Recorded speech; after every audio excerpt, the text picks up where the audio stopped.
बिस्मिल्लाहिर्रहमानिर्रहीम, अस्सलाम वालेकुम।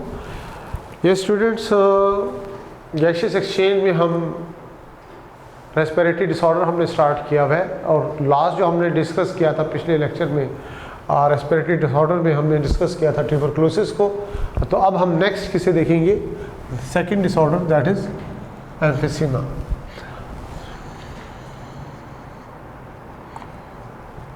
एम्फिसीमा एम्फिसीमा क्या है?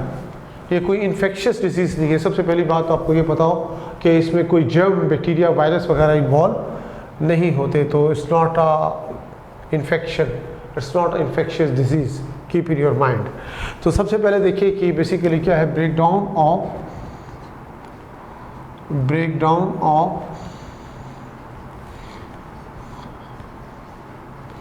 एल्वेओलाई। जनरल टर्म होती है इसके लिए क्या, ब्रेकडाउन ऑफ एल्वेओलाई को हम क्या कहते हैं, एम्फिसीमा का नाम देते हैं। बेसिकली रेस्पिरेटरी प्रॉब्लम है और ये respiratory problem more common in smokers. इसके अलावा इरिटेंट सब्सटेंसेस की वजह से भी ये हो सकती है। इसके अलावा अनहेल्दी एयर की वजह से भी हो सकती है, डिपेंड करते हैं उसमें पॉल्यूटेंट्स ज़्यादा हो तो। लेकिन मोर कॉमन किस में होगी, ये इन स्मोकर्स में सबसे ज़्यादा ये डिजीज़ पाई जाती है, डिसऑर्डर पाया जाता है। अब इसमें देखिए कि इसकी कॉजेज़, बेसिकली सिंपल सी हम बात करेंगे कि जो सब्सटेंसेस किस में होते हैं, प्रेजेंट होते हैं in the smoke of tobacco. Substances present in smoke of tobacco। ये जो सब्सटेंसेस है बेसिकली ये क्या करते हैं, ये जो अल्वेओलाई की वॉल्स होते हैं इनको क्या कर देते हैं, वीक कर देते हैं, यानी weaken the walls of alveoli. तो इरिटेंट सब्सटेंसेस जो हैं ये स्मोक में प्रेजेंट होते हैं और ये टोबैको स्मोक में प्रेजेंट होते हैं, ये वीक कर देते हैं, कमज़ोर कर देते हैं वॉल्स ऑफ दी एल्वेओलाई को, इंतहाई वीक कर देते हैं। फिर इरिटेंट सब्सटेंसेस जो स्मोक के होते हैं इसकी वजह से कफ होती है, उसको नाम क्या दिया जाता है, इरिटेंट सब्सटेंसेस की वजह से जो कफ होगी दैट इज़ टेक्निकली कॉल्ड, इसको आप क्या कहते हो, स्मोकर्स कफ कहलाती है। इसको स्मोकर्स कफ का नाम दिया जाता है। ये स्मोकर्स कफ कहलाती है, याद रखिएगा, इसको स्मोकर्स कफ का नाम देते हैं। ये जो है इरिटेंट सब्सटेंसेस जो होते हैं स्मोक की, जिसकी वजह से ये स्मोकर्स कफ हो रही है, ये क्या करेगी, इसकी वजह से कफिंग होगी, स्मोकर्स कफ, यानी कफिंग जो हो रही है, इस कफिंग की वजह से बस्ट हो जाती है, वीक जो हो गई थी किस चीज़ की वॉल, एल्वेओलाई की वॉल्स बस्ट कर देंगी ये,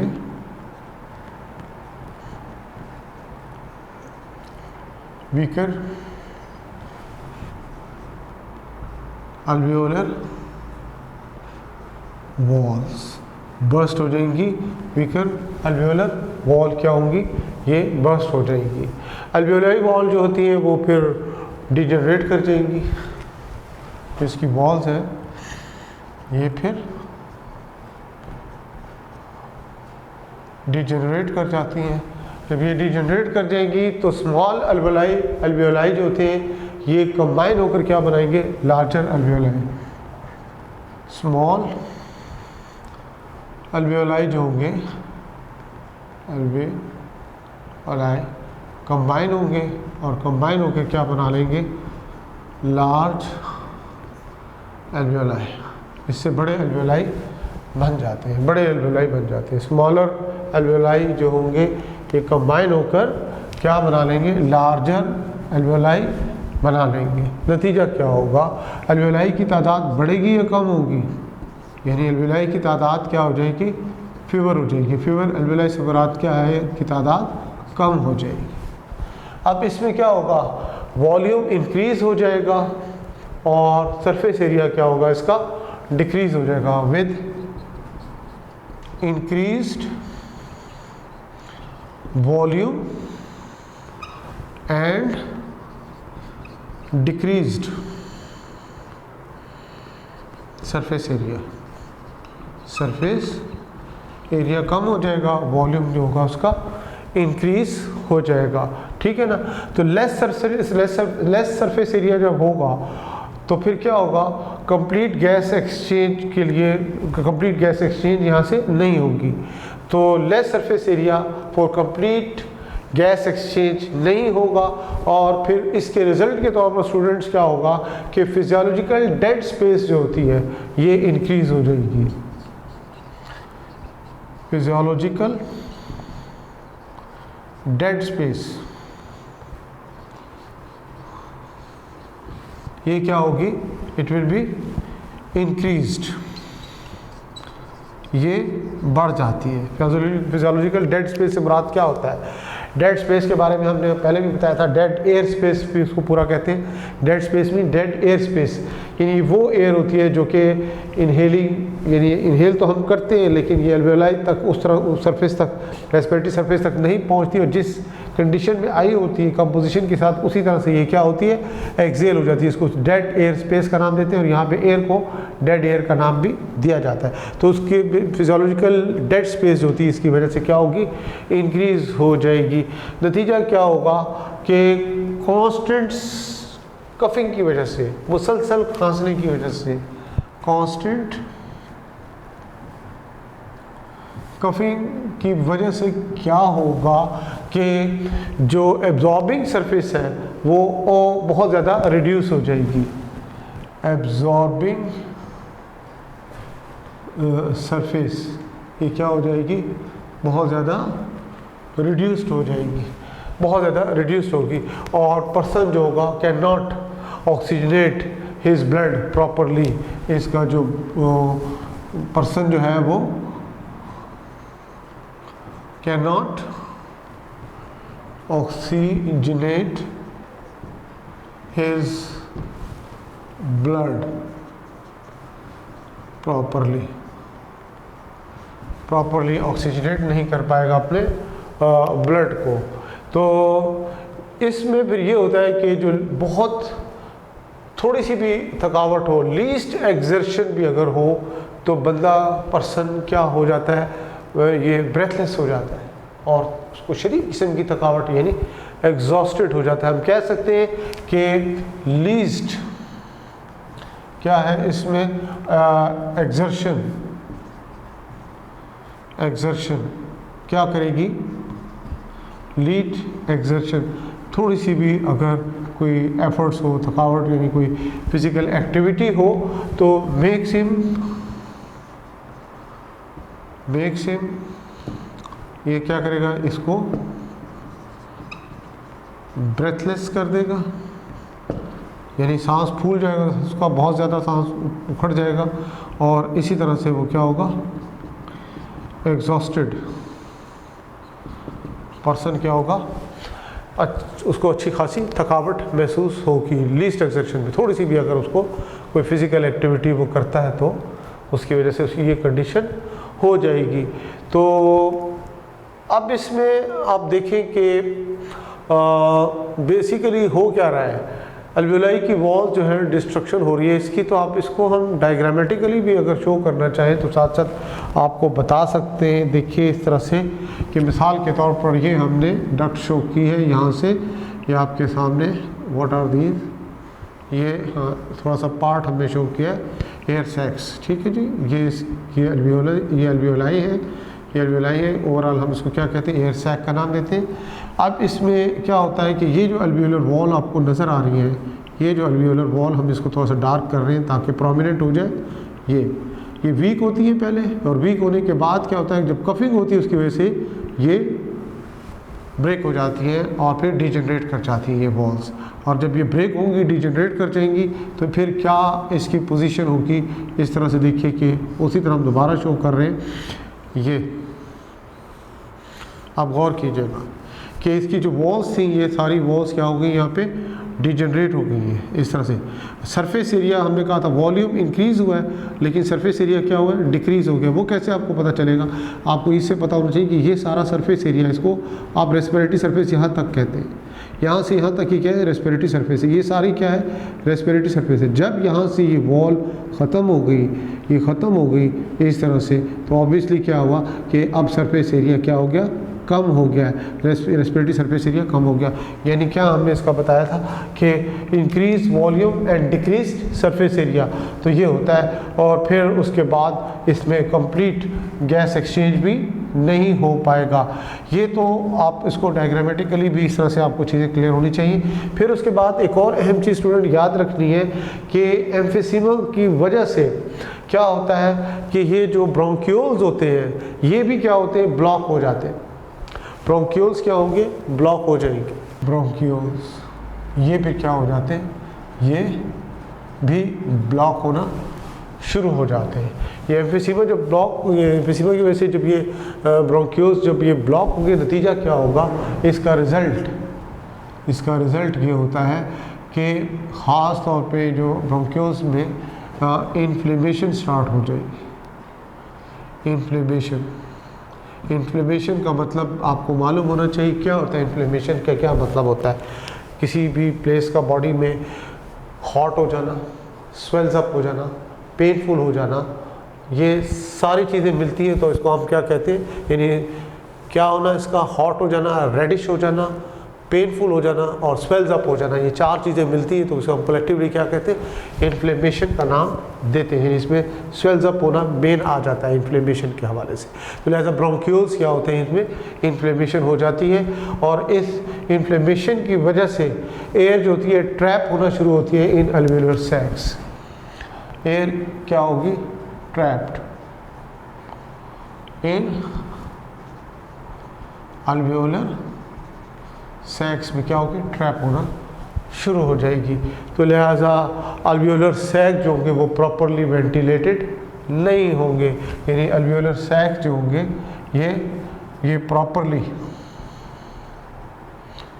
इनकी वेंटिलेशन नहीं होगी, प्रॉपरली वेंटिलेशन यहाँ पे नहीं होगी। तो ये इसका नतीजा होता है। तो सवाल यहाँ से ये पूछा जाता है कि इसका ट्रीटमेंट क्या है। इसका ट्रीटमेंट याद रखिएगा बच्चों कि इसका once alveoli are damaged they will not repair, ये रिपेयर नहीं होते, नहीं, इसका कोई इलाज नहीं है, क्योर नहीं है। हाँ ये ज़रूर है कि इनिशियली जब हमें पता चल रहा है कि ये सिलसिला बढ़ रहा है, यानी एम्फीसीमा होने जा रहा है, तो प्रोग्रेस जो होती है उसकी एम्फीसीमा की, उसको स्लो डाउन किया जा सकता है बाय टेकिंग क्यूरेटिव मेजर, जो भी इसमें इलाज के लिए या इस तरह से ये प्रिवेंटिव मेजर जो लिए जाते हैं उसके ज़रिए क्या है कि इसके प्रोग्रेस को स्लो तो ज़रूर किया जा सकता है, लेकिन इलाज पॉसिबल नहीं होता। करते क्या है इसमें, ख़ास तौर पर जो ये ब्रोंक्यूल्स होते हैं इनमें से ख़ास किस्म की सिक्रीशंस होती हैं जिसको आप ब्रोंकियल सिक्रीशंस का नाम दिया जाता है, इनको हम क्या करते हैं, रिमूव करते हैं। फिर क्या यूज़ किए जाते हैं, ब्रोंकियल सिक्रीशंस को रिमूव करने के साथ साथ ब्रोंकियो डायलेटर्स इस्तेमाल किए जाते हैं। ब्रोंकियो डायलेटर्स इस्तेमाल किए जाते हैं, देखा होगा अस्थमा के पेशेंट भी यूज़ करते हैं, स्प्रे होता है इस तरह इन्हेलर की सूरत में, वो बेसिकली क्या करते हैं कि ये डायलेटर के तौर पर यूज़ किया जाता है क्योंकि इन्फ्लेमेशन हुई हुई है तो एयर पैसेज खुल जाए। तो एयर पैसेज जब खुलेगा तो इसका फ़ायदा क्या होगा, डायलेट करना, यानी क्या कहता है, रिलैक्स कर देना, किसको, ब्रोंक्यूल्स को। तो ब्रोंकियो डायलेटर की वजह से क्या होगा कि एक्सपायरेशन जो होगी ना किसकी, एयर की, मैक्सिमाइज्ड हो जाएगी। Expiration of air is maximised, ये क्या होगी, मैक्सिमाइज्ड हो जाएगी। तो ये बच्चों इसको हम क्या कहते हैं, दिस इज़ व्हाट एम्फीसीमा। तो इसके की पॉइंट्स आपको मालूम होने चाहिए, ख़ास तौर पर जो क्वेश्चन पूछे जाते हैं, जैसे हमने बताया कि सरफेस एरिया इंक्रीज़ हो रहा है, लेकिन क्या होता है, एक्सचेंज ऑफ गैसेस क्या हो रहा है, कम हो रहा है। लेस सरफेस एरिया कम हो रहा है, वॉल्यूम इंक्रीज़ हो रहा है। Decrease surface area, increase volume.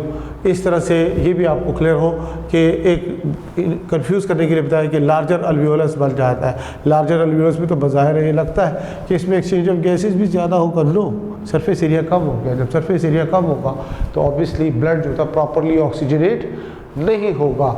ये भी सारे पॉइंट आपको क्लियर होने चाहिए।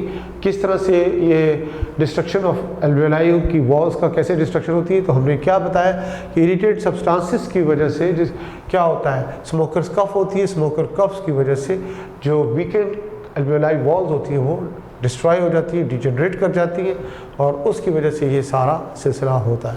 तो होपफुली ये चीज़ें आपको समझ में आई होंगी। ये स्टूडेंट्स रेस्पिरेटरी डिसऑर्डर्स में नेक्स्ट क्या आ जाता है, लंग कैंसर के बारे में हमने डिस्कस करना है। कैंसर जिसको आप और क्या कहते हो, कार्सिनोमा, कार्सिनोमा। अब यहाँ पे हमने डिस्कस क्योंकि करना है लंग कैंसर को, ये most serious disease of respiratory system जो है। अगर आपसे कहा जाता है ना कि ऑप्शन आ जाता है कि मोस्ट सीरियस डिजीज़ कौन सी है, डिफरेंट आपको मालूम है रेस्पिरेटरी डिसऑर्डर है, तो मोस्ट सीरियस डिजीज़ कौन सी है, लंग कैंसर कहलाती है। लंग कैंसर बेसिकली है क्या, हम इसको कैंसर कहते क्यों हैं? ये कैंसर जो है ये क्या है, बेसिकली क्या है, मैलिग्नेंट ट्यूमर है। मैलिग्नेंट ट्यूमर, मैलिग्नेंट ट्यूमर है of potentially unlimited growth, unlimited growth. Malignant tumour के बारे में आपको पता होगा कि आपने टाइप्स ऑफ ट्यूमर पढ़े होंगे, मैलिग्नेंट और दूसरा कौन सा होता है, बिनाइन ट्यूमर होता है। याद रखिएगा मैलिग्नेंट ट्यूमर के बारे में मालूम हो कि ये जो एक्सपेंड होगा, एक्सपेंड्स किसके जरिए होता है, बाय मेटास्टेसिस, मेटास्टेसिस के जरिए। मेटास्टेसिस क्या है, जिसमें आप बताते हो कि प्राइमरी एरिया ऑफ ग्रोथ पे जब ये इस्टेब्लिश हो जाता है तो वहाँ से इसके सेल्स इरप्ट होते हैं और फिर वो सेकेंडरी एरिया ऑफ ग्रोथ पे जाके इनकी क्या होती है, प्रोलिफरेशन होती है, और वहाँ सेकेंडरी एरिया ऑफ ग्रोथ पे जाकर ये क्या होते हैं, अपने आप को स्टैब्लिश करते हैं। तो इसे हम टेक्निकली क्या कहते हैं, मेटास्टेसिस का। लोकली इन्वेड होते हैं, एक लोकली यानी एक जगह पर ये दाखिल होते हैं, और एक्सपेंड किसके ज़रिए होते हैं, बाय मेटास्टेसिस, यानी वहाँ अपने आप को ये लोकल एरिया पे इन्वेजन के बाद अपने आप को ये इस्टेब्लिश करेंगे, और इस्टेब्लिश करने के बाद ये वहाँ से सेकेंडरी एरिया ऑफ ग्रोथ की तरफ जाते हैं और फिर वहाँ जाकर ये अपने आप को इस्टेब्लिश करते हैं। तो इसको हम टेक्निकली क्या कहते हैं, मेटास्टेसिस का नाम देते हैं। तो इस तरह से ये फैलता है बच्चों। अब इसके इफ़ेक्ट क्या होते हैं, इफ़ेक्ट आपने बताना होगा, इसके इफ़ेक्ट्स क्या होंगे, इफ़ेक्ट्स याद रखिएगा, ब्लॉक कर देता है किस चीज़ को, रेस्पिरेटरी पैसेज को। ये ट्यूमर जो होता है ये ब्लॉक कर देता है, ब्लॉक द रेस्पिरेटरी पैसेज, इसे क्या करेगा, ये ब्लॉक कर देता है। बिकॉज ट्यूमर जो है, ट्यूमर बेसिकली क्या करता है, रिप्लेस कर देता है लंग टिश्यूज को, बिकॉज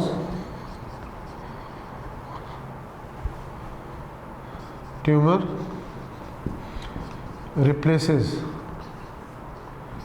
लंग टिश्यूज। लंग्स के जो टिश्यूज होते हैं उसको ये क्या करता है, रिप्लेस कर देता है। ये इसका इफेक्ट होता है किस इसका, ये लंग कैंसर का। ये अंदाज़ा लगाया गया है कि एस्टिमेट लगाया गया है कि 90% लंग कैंसर जो होता है वो किसकी वजह से होता है, स्मोकिंग की वजह से होता है। 90% lung cancer is due to smoking. MCQs आ जाते हैं, आपको पता होना चाहिए, पूछा जा सकता है आपसे। स्मोकिंग ख़ास तौर पर यहाँ पे रेफरेंस आपको देना होगा कि स्मोकिंग स्पेशली इन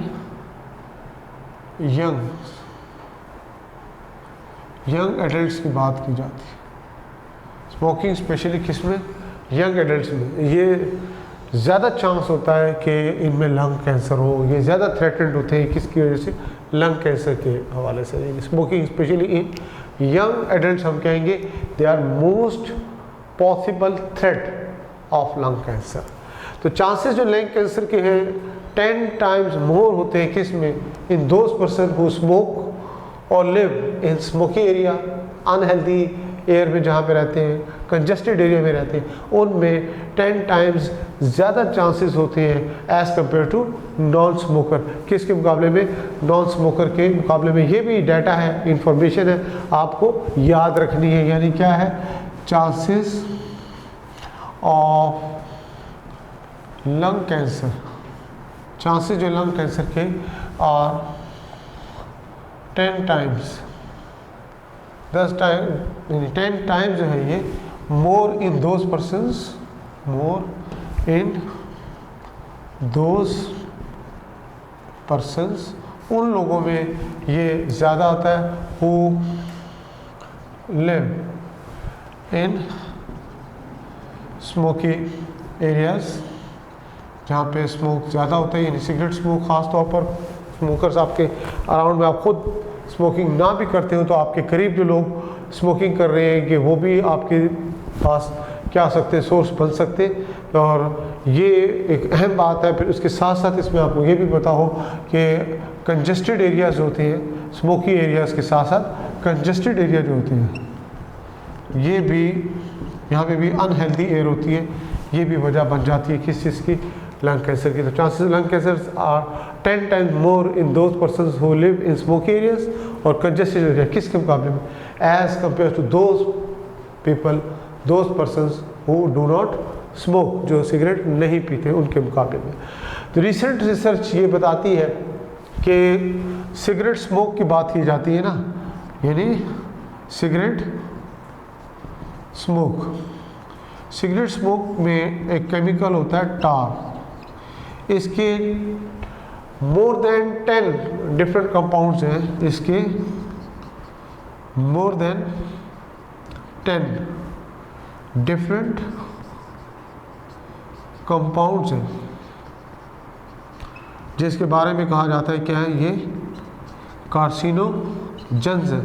कार्सिनोजेंस का मतलब क्या है? ये इन्वॉल्व होते हैं किस में? लंग कैंसर में। कैंसर कॉजिंग एजेंट्स को हम क्या कहा जाता है?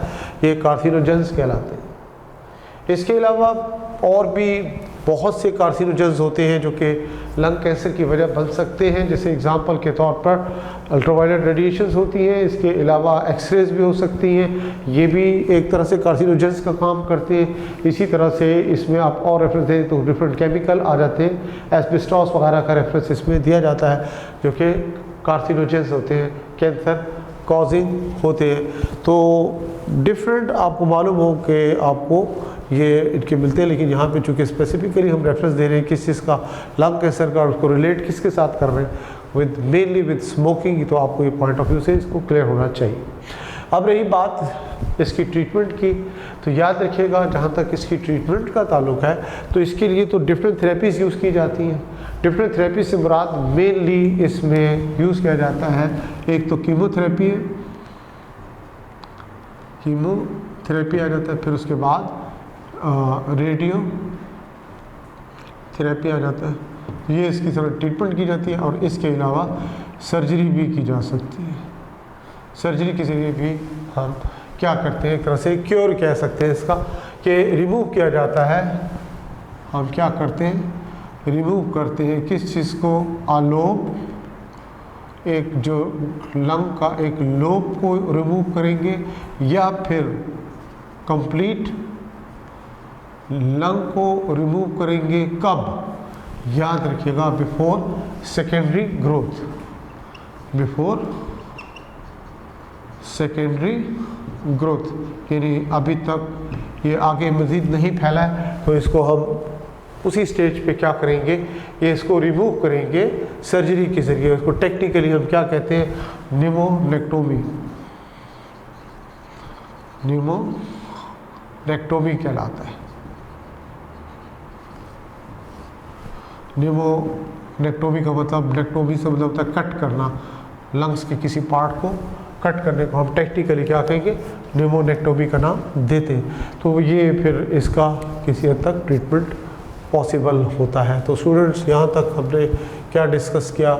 ये रेस्पिरेटरी डिसऑर्डर, जो भी इसमें डाटा इंफॉर्मेशन आपको मिलती है, इन इंफॉर्मेशन को ज़रा ध्यान से देखना है। इनमें से कंफ्यूजिंग टाइप भी क्वेश्चन आ सकते हैं, जैसे हमने यहाँ पे अभी बताया कि स्मोकर्स में ये ज़्यादा है, चांसेस किस में होते हैं, स्मोकर्स में ज़्यादा होते हैं। फिर यंग एडल्ट्स का रेफरेंस इसमें दिया जाता है। 90% लंग कैंसर किसकी वजह से? स्मोकिंग की वजह से। एक तो ये आपको डाटा इंफॉर्मेशन मिलती है। दूसरी हम क्या बताते हैं कि इसमें अहम चीज़ ये बताते हैं, चांसेस ऑफ लंग कैंसर जो है 10 times more in those person who smoke. तो देख लीजिएगा ज़रा ध्यान से कि chances of lung cancer are 10 times more in those person who smoke और live in smoky areas, congested areas. और दूसरी तरफ हम क्या कह रहे हैं कि इसमें 90% लंग कैंसर के चांसेस किसमें? बाय स्मोकिंग से होते हैं। तो ये डाटा इतना मिक्स करके भी समटाइम दिया जाता है, तो be careful about this also. इसको भी आप ध्यान से देखना होगा। तो ये यहाँ पे इसमें कुछ और भी टॉपिक्स हैं जिनको हमने टच नहीं किया, जैसे ब्रीदिंग मैकेनिज्म को हमने टच नहीं किया because it was not included in UHS syllabus. इस तरह रेस्पिरेटरी पिगमेंट को जनरली हमने डिस्कस कर लिया है, कंपैरिजन उसका दे दिया है, तो उसको हमने ज़रा ध्यान से देख लेना है क्योंकि लिंक टॉपिक है इसलिए उसको देख लिया। रेस्पिरेटरी डिसऑर्डर हमने डिस्कस कर लिए। तो ये वो टॉपिक्स थे जो कि यूएचएस सिलेबस से रिलेटेड थे। तो नेक्स्ट हम आगे जो स्टार्ट करेंगे स्टूडेंट्स, ये इस यूनिट का अगला मेजर टॉपिक होगा जिसको हम क्या कहते हैं? ट्रांसपोर्ट। उसमें हमने इसको 2 रेफरेंसेस से स्टडी करना होगा, transport in plants and transport in animals. ये कंप्लीट होगा तो फिर हम आगे चलेंगे इम्यूनिटी की तरफ। तो आज तक यहाँ तक का एपिसोड, यहाँ तक आपने उसको देखना है। इंशाल्लाह फिर आगे मुलाकात होगी। अल्लाह हाफिज़।